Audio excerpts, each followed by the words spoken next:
नमस्कार दोस्तों। अगर आप मानते हैं कि भगवान हनुमान आज भी हमारे बीच हैं और हमारी इस पृथ्वी की रक्षा कर रहे हैं, तो इस अद्भुत कथा को पूरा देखें। यह कहानी हमें बताती है कि कैसे कलयुग में भी भगवान हनुमान अपनी शक्तियों के साथ धरती की रक्षा के लिए तत्पर हैं। कलयुग, जिसे सत्य और धर्म के अंत का युग कहा जाता है, उस समय का है जब असत्य, पाप और अधर्म का वर्चस्व बढ़ने लगा था। देवताओं और ऋषियों ने धरती पर से ध्यान हटा लिया था और मनुष्य अपने रास्ते से भटक चुका था।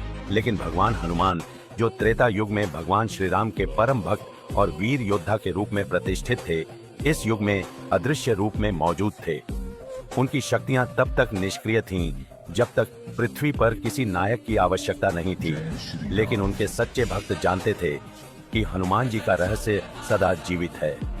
जब धरती पर राक्षसों और अत्याचारों का प्रभाव बढ़ा, तब एक खौफनाक राक्षसी कालरात्रि का उदय हुआ। उसकी शक्ति इतनी महान थी कि उसने मृत आत्माओं को अपने बंधन में बांध लिया और हर जीवित प्राणी के अंदर डर और निराशा भर दी। उसने मानवता को समाप्त करने की योजना बनाई थी। भगवान हनुमान ने इस संकट को देखकर अपनी शक्तियों का पुनः जागरण करने का निर्णय लिया। उन्होंने वर्षों तक साधना और तपस्या की, जिससे उनका रुद्र रूप प्रकट हुआ।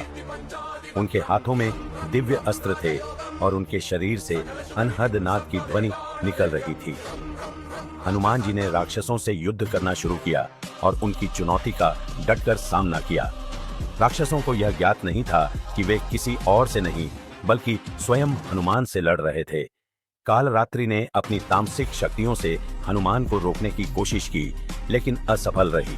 आखिरकार कालरात्रि ने अपनी सबसे खतरनाक शक्ति तिमिर रात्रि को प्रकट किया, जिसने पूरी दुनिया को अंधकार में डुबो दिया। लेकिन हनुमान ने अपने दिव्य अस्त्र से इसे भी हरा दिया। इसके बाद कालरात्रि ने हनुमान को रोकने के लिए एक रहस्यमय मणि का उपयोग किया, जिसे हदियाना कहा जाता था। इस मणि के प्रभाव से हनुमान का शरीर पत्थर में बदल सकता था, लेकिन हनुमान ने अपनी साधना और आंतरिक शक्ति से इस मणि को भी नष्ट कर दिया। कालरात्रि की शक्तियां समाप्त हो गईं और उसका साम्राज्य पूरी तरह से नष्ट हो गया।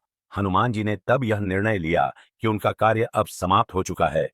उन्होंने अपनी दिव्य शक्तियों को फिर से छुपा लिया और पृथ्वी के एक गहरे जंगल में ध्यान मग्न हो गए। यह कहानी हमें सिखाती है कि भगवान हनुमान चाहे अदृश्य हों, लेकिन वे हमेशा हमारी रक्षा के लिए तत्पर रहते हैं।